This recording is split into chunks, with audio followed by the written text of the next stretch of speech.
We all love the new Porsche 911, the latest sports car from one of the world's best car manufacturers. But this film isn't about the 911. Porsche's reliance on what was essentially one model nearly bankrupted them back in the day. So we're here to celebrate the supporting cast of the 911, water-cooled cars from the 70s, 80s and 90s that kept Porsche in the business of producing the air-cooled ones that we all know and love. And it starts here. This is a Porsche 924, but it was so nearly born a Volkswagen. See, there's a collaboration between Porsche and Volkswagen. Volkswagen wanted something spunky to take them up market, and Porsche wanted a more mass market car to increase sales. And the 924 was born.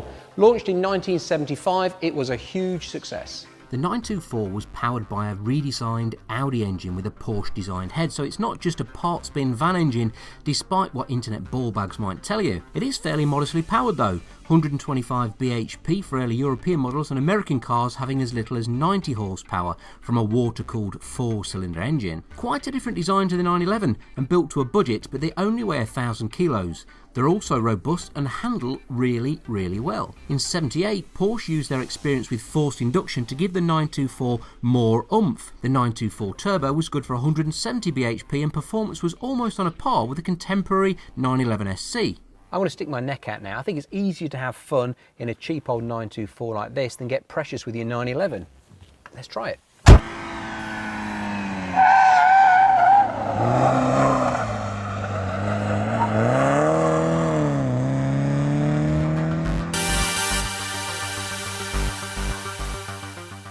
So in 1982, Porsche launched the successor to this model, the 944, but the 924 wasn't dead yet.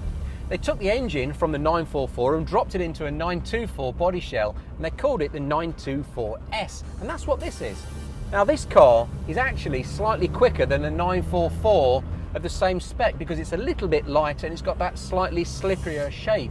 The reason I absolutely love these is that they're relatively cheap to buy, cheap to run, and they're really robust. They make great track cars. The interesting thing about how these cars drive is that they make you feel like you're absolutely at the center of the car. You've got the transaxle sitting behind you, the engine slightly in front of you here, and it just feels so well balanced. Everything seems to pivot around you. This car isn't quite a standard 924S. It's got some race seats, most of the gubbins in the back has been removed, suspension has been stiffened at the back and softened at the front, and it can be chucked around with quite a degree of confidence. But remember, these cars have no traction control, no airbags, and you're pretty much on your own if something goes wrong. That just makes you feel even more connected. So the various special models of the 924, but the basic model remained in production until 1988. They'd made over 150,000 of these. It was a great success for Volkswagen and a huge success, of course, for Porsche. Douglas Adams once said that taking a Porsche into London is like taking a Ming vase to a football game. But he must have been talking about a 911 because this 924, I'd take it anywhere, on track, in town, anywhere.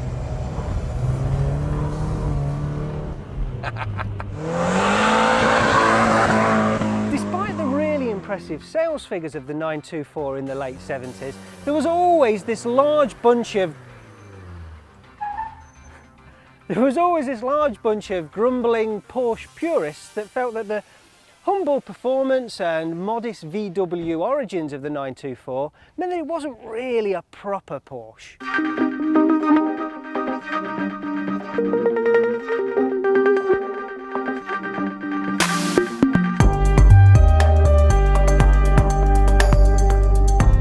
Well, Porsche's top brass knew that they had a great little platform in the 924, but it lacked a bit of motorsport kudos, and it certainly could have done with a bit more oomph. So in the early 80s, they decided to homologate the 924 and take it racing, and thus was born the Carrera Gt. The one that went to Le Mans, they actually pumped up to 320 brake horsepower, and it did pretty well. It battled from the back right up to 6th place. So the aggressive new looks of that 924 race car at Le Mans came the inspiration for the 944. This was the right car for the right time. This car wasn't aimed at traditional Porsche 911 drivers. Oh no, they were still having way too much fun in the 1980s, going through shop windows backwards on fire. This car was aimed at a new breed of cash-rich young urban professionals, and it sold in its masses. So even though the 944 never got the V6 that it was rumoured to be getting, it got a very nice Porsche-built 2.5 litre 4-pot that gave about 163 brake horsepower, was good for 137 miles per hour, and could hit 60 in a shade over 8 seconds. A healthy bank balance meant that the Porsche engineers now were able to tinker with the 944 platform. So they played around with 16 valve heads, they played around with forced induction, displacement went up to 2.7 and eventually 3 litre. But the cream of the crop, the most highly prized of all 944s, is this one. Now this is a 1988 Turbo S, which had 250 brake horsepower thanks to a slightly larger turbocharger and a bit of clever engine mapping. It had Coney adjustable suspension, an uprated clutch, a limited slip diff, but it was also the same price as an entry-level 911. They didn't sell in huge numbers, as you can imagine. Most yuppies plumped for a Bogo 911 instead. So you had to be a pretty keen driver wanting the ultimate Porsche really, the ultimate balanced package. And something that was a little bit exclusive as well. Only 1,000 Porsche Turbo S were made, and only 77 of those made its way over to the UK. This is a particularly rare car because most of them were painted a god-awful silver pink. This one is in a very nice Zermatt silver. But this car isn't a standard Turbo S. It's been much loved over the years and heavily fettled. It now has 300 brake horsepower and all manner of engine trickery, and it is just absolutely brilliant. It is flat, it is planted, it is balanced, and even though this track is a little bit greasy, it is just a fabulous little car. Oh, and it does come on boost. He did warn me about that.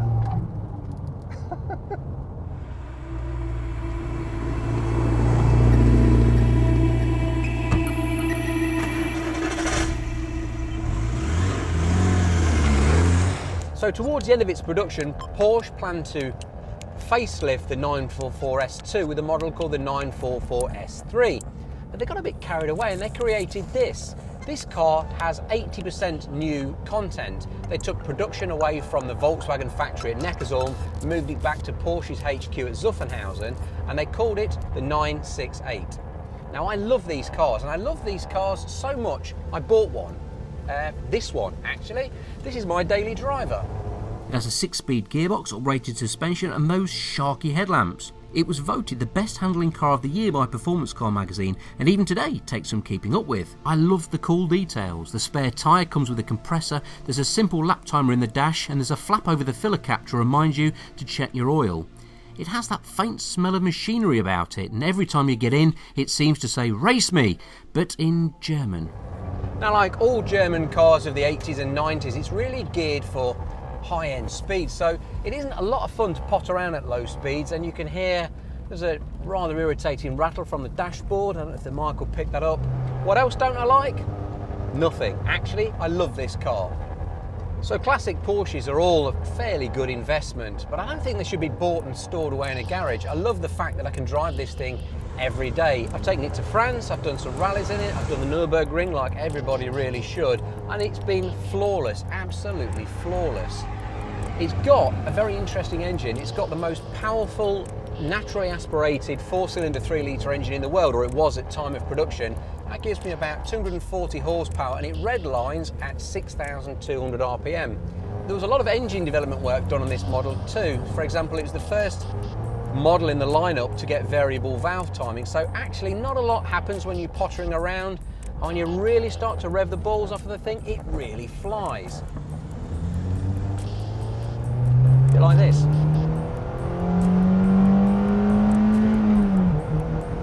You can feel how this is related to the 924. You feel like you're sitting in the middle of the action. It's pretty noisy. You can smell machinery. You know what's going on. And whilst it might look like quite a modern, funky looking coupe from the outside, inside it's still got that black plastic vinyl that you see in all old Porsches, and it's fairly basic. But you know what? I love that. So that's the other Porsches, the front-engine coupes that saved Porsche and the 911 that we all know and love. But there is one more character in this tale, but not one that was intended to save our beloved 911, but one that was actually supposed to kill it off. The original 911 of 1963 was an evolution of the rear-engine Porsche 356, which in turn had evolved from the humble VW Beetle. Now, it was a fabulous bit of engineering, but sales of the quirky little driver's car had started to stall by the late 60s. And engineers felt that they'd exhausted the platform's potential. The top brass agreed that a modern replacement was needed. By 1971, the 928 was on the drawing board. This time, Porsche's new flagship would have mass appeal. It'd have sharp but predictable handling, more power, more space, and more creature comforts befitting of a Grand Tourer rather than an out-and-out sports car. The 928 was an absolute triumph of design, and it won a lot of fans. It was very futuristic styling for its day. And in 1978, 1 year after its launch, it actually won the very prestigious European Car of the Year award. In fact, to date, I think it's the only sports car that's ever won that.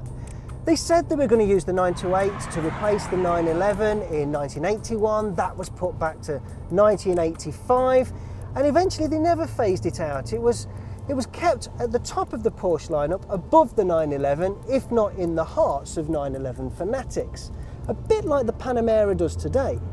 It's got a lot more poke than contemporary 911s, and it employed that same trick of getting 50-50 weight distribution by putting the gearbox at the back. One interesting fact about the 928 is that it can out-sprint every single contemporary 911 from its production run rears from 1977 to 1995, with the exception of the uber-expensive Porsche 911 Turbo, the 964. The 928 was built for the Autobahns rather than the Nürburgring. It's a very long-legged, comfortable GT car. And it was bought by discerning executives across the world. It was bought by Hollywood A-listers like Julia Roberts, Tom Selleck. It was even driven by despotic leaders like the Shah of Iran. In fact, it's even rumoured that North Korea's dear leader, Kim Jong-il, used to enjoy a blast around Pyongyang in his own personal car. And even design gurus like Steve Jobs were inspired by the 928. See, originally the first Macintosh prototype was quite an angular, boxy, as he described it, Ferrari-esque sort of shape. And he wanted his design to be more timeless, to be more curvaceous, more Porsche, as he said at the time. And that's why the Apple Mac looks like it does today. Well, of course, in '95, they finally pulled the plug on the 928 and the 968, and that was the end of this transaxled family, wasn't it? And they went on and produced the Boxster and the Cayman and that that big SUV thing. The big fat thing we're trying not to be rude about. That's the Cayenne, and the Cayenne, of course, is Porsche's biggest seller. Who'd have thought they've ever gone to make those from when they started out from this? And things go full circle. I know I'm biased, but I really, really love the 968. It's my daily driver. It's reliable, it's fun, it's everything I want in a modern classic. I think it's a great car. What's your favourite? Ooh. Well, you know, I always root for the underdog, and my dad had one of these when I was a lad, so I've always got a soft spot for the 924.